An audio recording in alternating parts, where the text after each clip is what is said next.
Utah has one of the lowest tobacco usage rates in the country, but certain parts of our population still struggle with the addiction. So to help combat tobacco addiction, Way to Quit has launched a new Determined campaign. So here to tell us all about it is Ryan Bartlett and Maria Montes. Thanks so much to both of you for joining us. Ryan, let's start with you. Let's talk about tobacco use in Utah. We've come a long way in the last 17 years. So where have we improved and where can we go from here? So as you mentioned, Utah does have the lowest smoking rate in the country. However, there are certain pockets of the population, particularly among our diverse ethnic populations, where the smoking rates are much higher. For example, among our American Indian population, the smoking rates are as high as 18.5%. Among the Hispanic and Latino communities, it's close to 11%. And a lot of that reason is because tobacco companies are targeting these people specifically. And so what we're trying to do with this new campaign is to help people within these communities find support and help and to identify their own narratives so that they don't have to be a part of these statistics. So it launched yesterday and it's called Determined. So kind of give us an idea of what it's all about.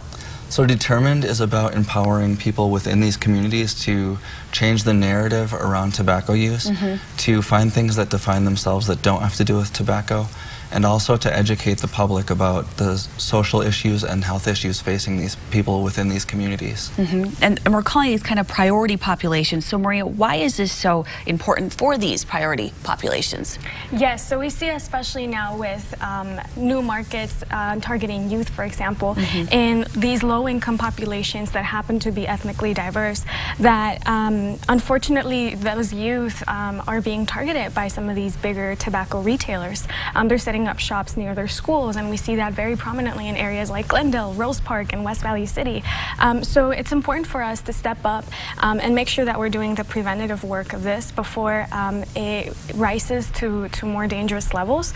And that's why it's important for us to make sure that we're going in and talking to our youth and our parents about the importance of having our culture, our identities define who we are, but not tobacco. It shouldn't be one of those things that defines who we are. Now, Maria, you kind of mentioned this, but this is kind of a starting point for bigger conversations that you hope people are having within their communities and even their own homes. So kind of talk about the hope of what this sparks. Yes, we want to make sure that, again, as mentioned before, that we are talking about who we are as our cultures, our personal identities, what makes us us, what makes us feel comfortable in our own skins. But the health risks that come with tobacco and the side effects that come from tobacco use shouldn't be one of those things that should be defining who our communities are.